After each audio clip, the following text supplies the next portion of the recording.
Hey guys, what's up? It's me Keltic and welcome to this quick little breakdown for my remix of Hellkitty's and Arundhati's track called Breathe. This video is gonna consist of 3 different timestamps. The first one being the intro and build-up, second one being the first drop, and the third one being the second drop breakdown and the outro. So if you wanna skip ahead and see your favorite parts of the tracks being broken down in this video, I have labeled on the timestamps in the description below, as well as you could check out the original track that Hellkitty and Arundhati made. Very amazing and beautiful track, so I'd suggest you give it a listen.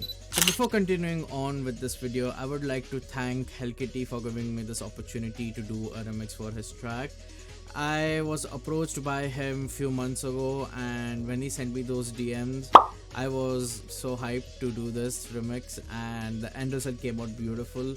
A lot of y'all liked it, so hence I'm making this video so I can share my experience with you guys.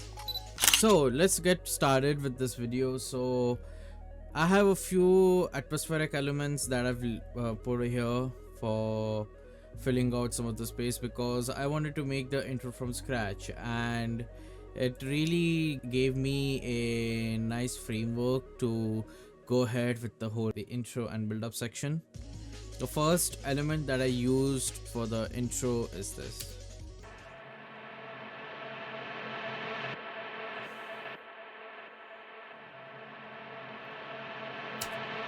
Just a simple atmosphere, really, nothing too fancy. Then we have few fillers. Then the second filler.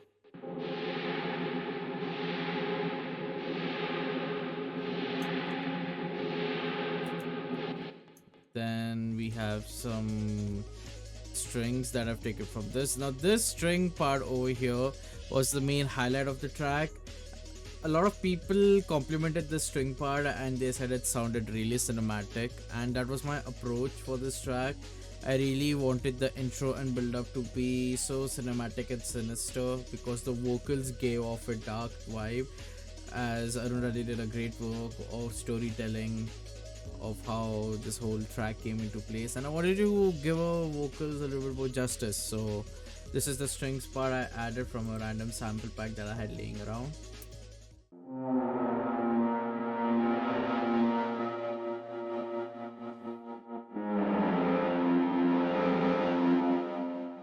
So the way I went around with the strings was I used a filter to filter it in and then filter it out again.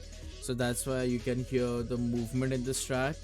Then I added a KHS filter, some LFO, and some distortion so it pops out, because I really wanted this element to stand out in the mix itself.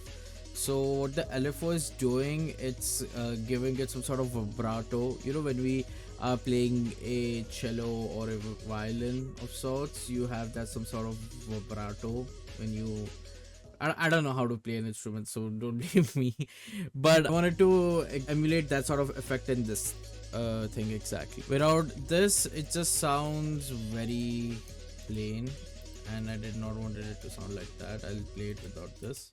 And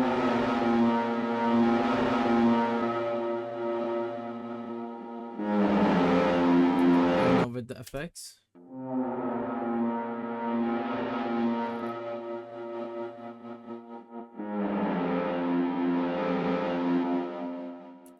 It gives it more movement and it gives it more depth, so it has a purpose of it staying there, because I like to add elements with a purpose, because there are so many FX elements that are left in the background and they do not make sense at all. They're just like staying there, and it not only overcomplicates the track, it does not give your track any breathing space.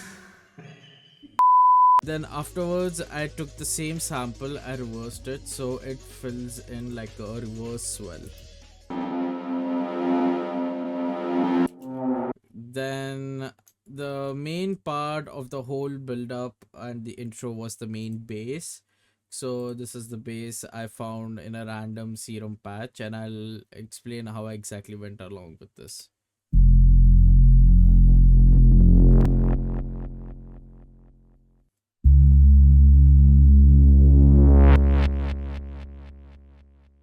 this serum patch I found in a random pack, and I didn't do much. I didn't do anything. I just automated the cutoff knob from the macro itself, which is like this. It again comes in and out. Then I cut off some of the low frequencies because they weren't needed here. Then I added a edge delay stereo. The reason being, I wanted the end part to have that some sort of delay effect. A lot of producers like Mefjus, Imanu, and Cayman Crook use that technique of adding delays, so you have this sort of effect.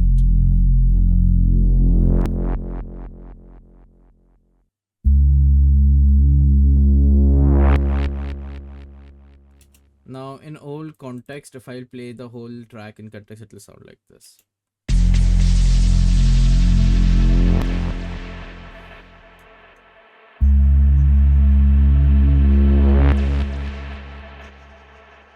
How each and every FX element is serving its purpose. That's what I aim to do in this. At the next step, we have this fill thing I did here. So this is where the tremolo kicked in for the bass. I automated the amount and rate, so it has that LFO effect. Then I added another piece of effects here. Then one more effects. And then this is a synth loop that I found in a random sample pack again, and I automated the reverb, so it comes in. There's a reverb swell here, then again a reverb swell here, so it gives the track movement again with this. And then I purposely increase the dry and wet so it bleeds in here, so there's no some sort of awkward silence, because without this, if I were to switch off the reverb here and play this segment here, you will exactly know why. There's that awkward silence, that reverb fills it there.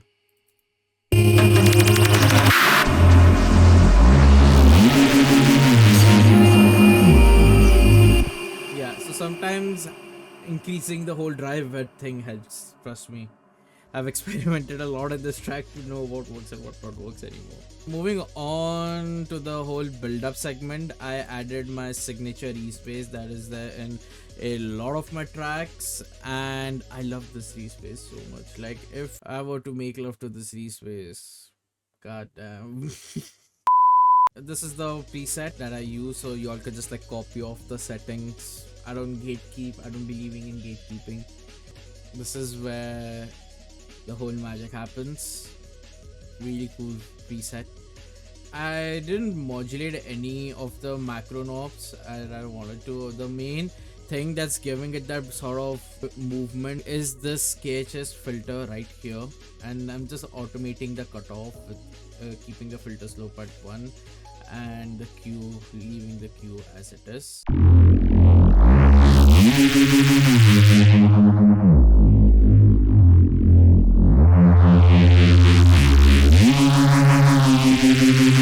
Afterwards, I added a breakbeat loop that is being filtered again with a Pro Q3 and a utility giving like doing a volume automation, so it goes from this to this. Then again, I have some of the atmospheres from the intro segment here. Same sort of strings here, the same strings, and then there's a riser that glued it all together.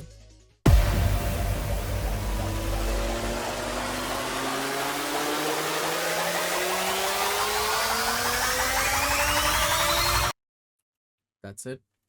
And for the rest of the build up, I have these elements.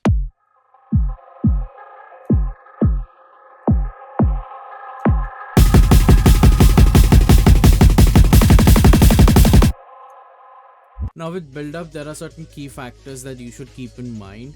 Always add some or the other melodic element in your tracks that will not only give it more movement but more variation, because if you just keep on adding stuff and you don't do nothing, even a simple volume automation can take your build up and intros a long way.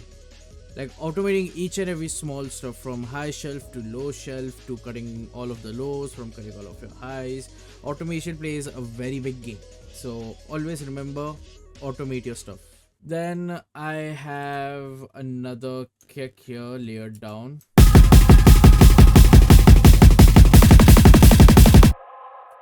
So it's playing in an offbeat pattern with this, so it provides for contrast. And then I have these two fill elements. I really wanted the pre-drop fill to be very minimal. I wanted to go overboard because the drop is very chaotic in nature, but I realized something. Like if I kept the drop a little bit more minimal and on the somber side, not only the drop would be more harder, it will give it more punch. So I used a fill. This was the fill, and then I used a FX scratch rewind, and yeah, that's pretty much it with the intro and build up segment. So now we move on to the drop section. This is the first main base that drives each and everything. Then the second one is a patch that I made myself, which acts as the mid layer. I did a EQ that's cutting off all of the lows and reducing a lot of the highs as well. Then I have a noise enabled in serum with F50 at second, and some distortion with tape saturation, and I increased the drive a little bit in this one. Then in the second layer I monoed it because I wanted the stereo signal to be flat in this one, and I didn't want my lows clashing with this layer. So I have this serum patch again that I made myself with the same settings, but I made my own LFO shape here. So I'll solo this and I'll make you listen to this patch as well. That's pretty much it for this one. Then I have a brass section because why the fuck not? Then again it repeats. Then there's another alternating pattern.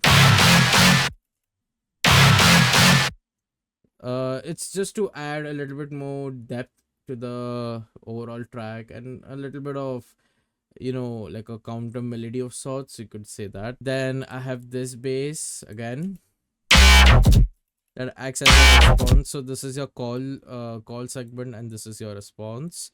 So what call and response is, for those people who don't know, call and response with your bass patterns is like your bass is talking with some another bass and it's giving back a reply. That's how this whole call and response work. It's a very famous thing in drum and bass, and if y'all haven't mastered this, then I suggest keep on practicing, because eventually you will get the hang of how to do call and responses. The next bass we have is this one, then another one, then there is a synth shot that's being heavily processed by my bass group, then again with the same pattern here, and then one more FX synth shot here. Yeah, that's pretty much it for the sounds that I've used, and then the rest sounds are a little bit repetitive till here with some sort of variation going on. Then in the B section of the drop I have this bass, then again I have the same layer that's going in harmony with this.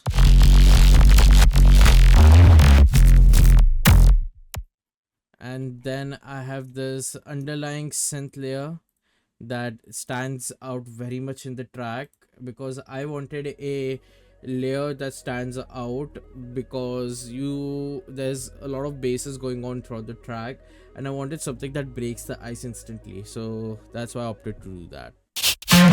That's the first one. This is the second one. Then this is the third one that acts as a reverb swell, and then this is the main one. So this same exact thing is the similar thing from the intro itself, and I really loved it so much, and I plan to keep it in the drop. Yeah, there's this one more bass here. which is going with here. Then there's one more thing, a random base. I was having a hard time figuring out what to keep here to bridge the gap, so I found this base in a random preset pack that I have, and it just acts as a LFO. LFOs are really easy to do, but I wanted a base like this and I was running out of time, so that's the benefit of having a lot of sample packs. Trust me, you could come up with some insane ideas, but by just cutting and chopping different base loops and just checking your processing chain on it, it works like a charm. That's pretty much it for the first drop of the bases. Then this is my processing chain that I use. It's one of my signature processing chains that consists of a utility which is used for side chaining. Afterwards, I have a snap heap that has a disperser and a filter and a distortion module and a phase distortion module with these settings, then followed by a saturator, then one more disperser, then a OTT with these settings, then a bus compressor, then a max bass and a invisible limiter, and a EQ, a corrective EQ to just fix a little bit of bullshit that's going on with the bass chain, then a reverb for reverb swells. This technique is commonly used in bass house, but I like to use it in this track itself in drum and bass because it not only gives your track more character, more personalization, it also shows your ability to adapt to different genres. I like to mix and match different techniques from different genres, so you could have like your own distinctive technique, or have your own sort of personality while making a drum and bass or writing a drum and bass track. Then I have a thermal's a goated plugin, trust me. Another EQ and a erosion with this setting. Why I love this effect track? It's because let me just show y'all really quickly. So this is without my effect track.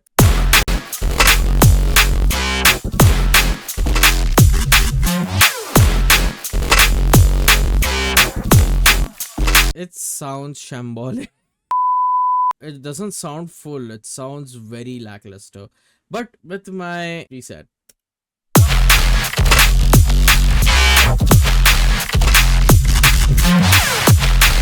I love this. I love the signature effect track preset thing that I've made. It's the best thing for each and every drum and bass producer. If y'all can go ahead and use this effect track if y'all want. Again, I don't gatekeep, but I do gatekeep my snacks. So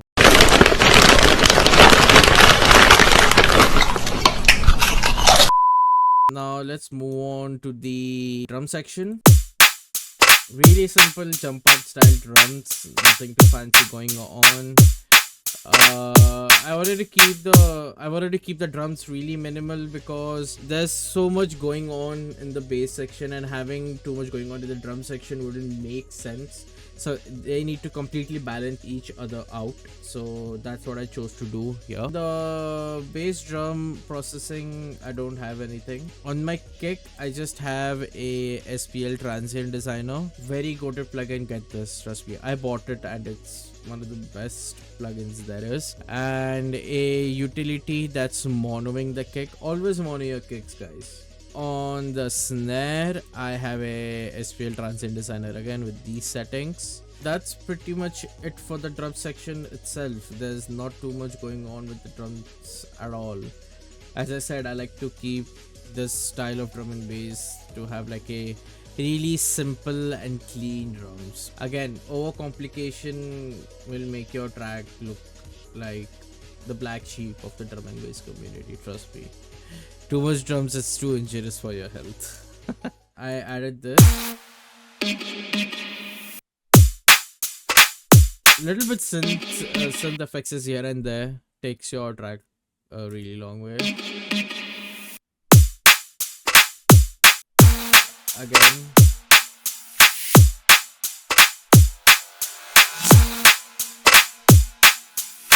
These sort of effects are very tucked in the background. They may sound loud now, but I'll play the the whole track itself, and then you'll notice the changes evidently.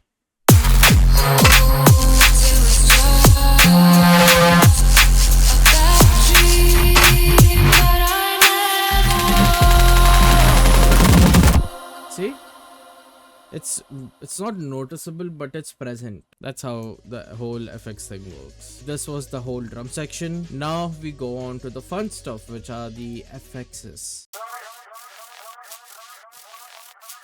Not too much is going on again.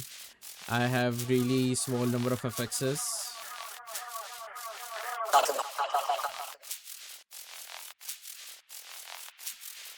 As you can see.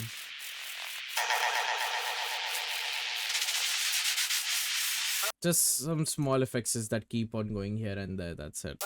And then I have a signature sound effect that I like to use. It's a noise splash effect that I like to introduce between drops and certain pauses. Like, let's say for example you have a 8 bar loop or something, and you just want to create a sudden stop. You could achieve that with a single fill. But uncommon things such as this, it's a very good technique to introduce certain unorthodox elements in between your drops. Then I use this effect to end the first drop section here.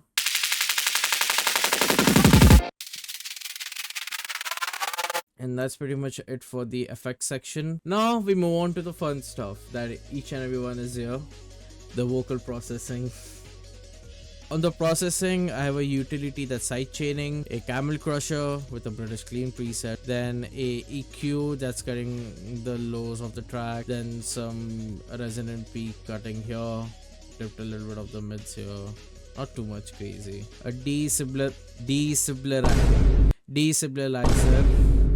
for fuck's sake, I cannot pronounce that word. Desiblerizer. Yes. Yeah, with this setting. Then a de-esser. This is the best rack for vocals. This rack I've been using a lot for my drum and bass tracks recently, and as you could see, there are a lot of macros here. One is for the OTT, sub reverb, chorus, post processing delay, forward delay, and EQing. So I've set it all to a macros that can enable me to put as much amount of OTT and reverb I want by mapping them to a mix knob. So you can see all of the vocal effects are here.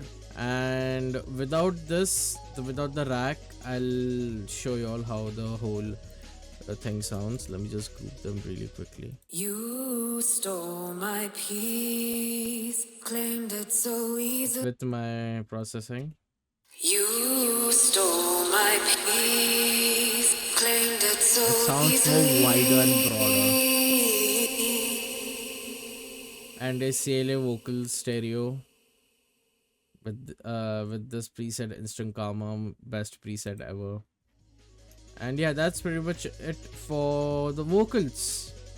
I didn't do much. All of the ad-libs and the harmonies are synced with the vocal group itself. Whatever mixing is going on the vocal group, it's affecting the ad-libs and harmonies. So I didn't do much really. I just wanted to, emphasize on what can be achieved while I was doing this remix. And this was a pretty quick track. Like, I finished this track within 2 to 3 weeks. It took me that much time, so almost 2 to 3 weeks, a month before. I don't know. I just remember finishing this track as quickly as I could, and it was one of my best tracks ever.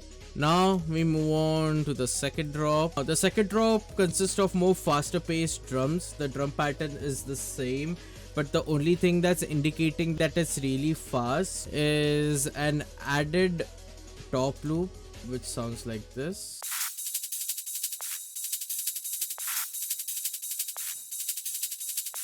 Again, didn't do nothing, just reduce the volume a little bit, and the rest, everything is the same in terms of the vocal mixing, The only difference there is, the only significant difference is the bases. I added different bases here.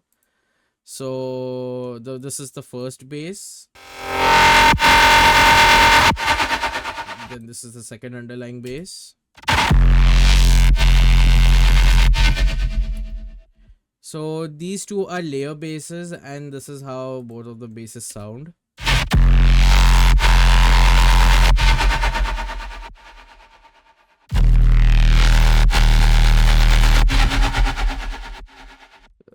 So these both consist of the same serum patch. The only difference there is that this is the serum patch, by the way. Random patch that I had lying around. The only difference is the EQ. This is the EQ for the first one, and in the second base, this is the EQ. That's it.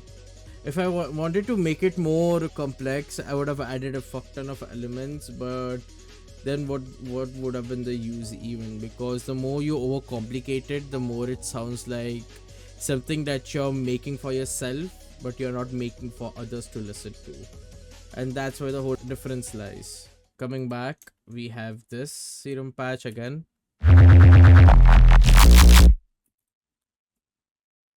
Again, random serum patch preset that I had lying around. And the only thing that I've done over here is just add another filter automation. So whenever the node rises to a higher octave, and then there's another call and response base here. I have a bass swamp here. And in all context, it sounds like this.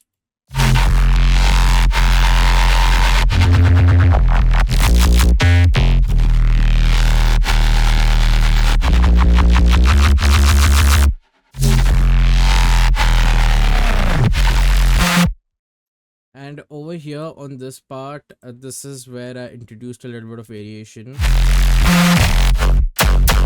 Over here, there is a different technique which I like to call the interruption technique, because in the entire drop, this segment over here, this bass itself is being played only once and once only, and by doing so, I created a attention thing here, because if you notice, this bass hasn't been repeated in the first drop or first drop's A part or B part. This was over here acting as a bridging element to the second more faster pacer bass loop thingy that's going on here with the B part of the second drop. And yeah, that's one of the most coolest things that I've ever decided to do here. This is something I did with Arundhati's vocals here as well. This is where I used the KHS shifter again. I automated the pitch value here, so it goes down, then it again comes back up to the normal cent value, and I did another automation here using Arundhati's vocals. And then there is another bass layer that has the same sort of LFO going on. So with these two combined, I could have kept her vocal here as it is, but I wanted to add another element. So I paired those two basses, and this is how it sounded like. And then I reintroduced the synth loop from the first drop over here again, but in a different pattern.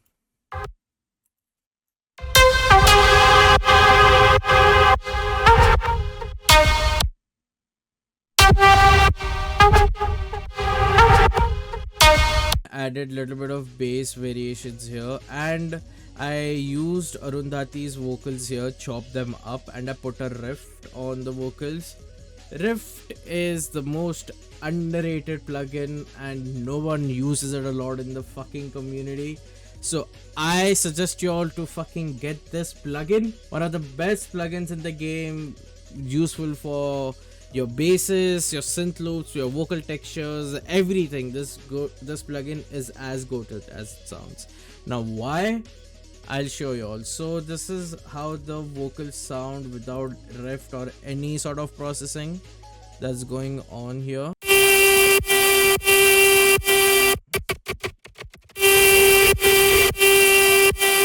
Now with the processing.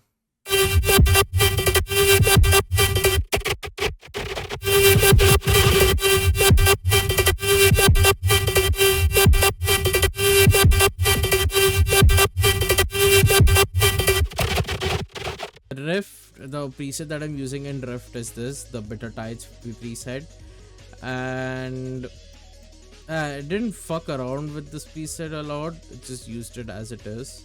So the preset that I'm using in Rift is this, and I didn't mess around with the preset that much, I used it as is, and it is in this this category here, the synth pulse category in Bitter Tides. That's where I used it. Cut off a little bit of the lows here and boosted a little bit, and there is another LFO that's going on here that's increases as well as the track is progressing further on, so you guys can literally hear it.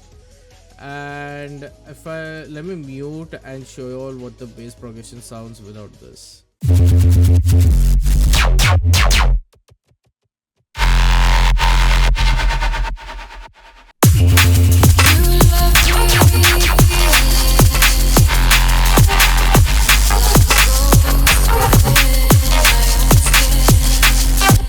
Without this vocal texture here, it sounded so empty, and I wanted to add another synth or something that relates to the closing segment of the track itself. So I decided, why not put the vocals here and add some riff, and let's see where it takes. And the best decision I've ever done. Yeah, and I added one more bass here from a really random sample pack that I again had lying around.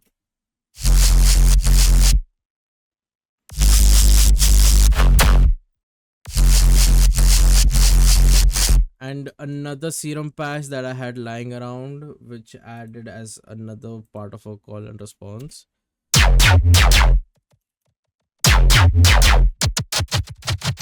Yep. Copied over the same vocal technique here that I did here and pasted it here, and that caused as a closing thing. Yep.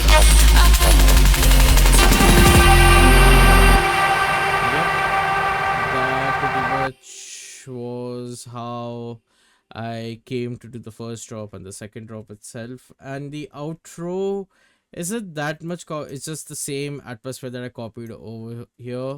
I have the same string section. Then Arundhati's vocals are here lined up perfectly, and that's pretty much it really for the track itself. That's how this whole track came to. I had a really fun time working on this project, and I'm so glad that I got to be part of a bunch of amazing and crazy producers that also took part in this remix. So if you all want to listen to their remixes as well, I'm gonna include them in the description below, so you can go and drop some support and some major love to the artists, because they killed it. They absolutely killed it.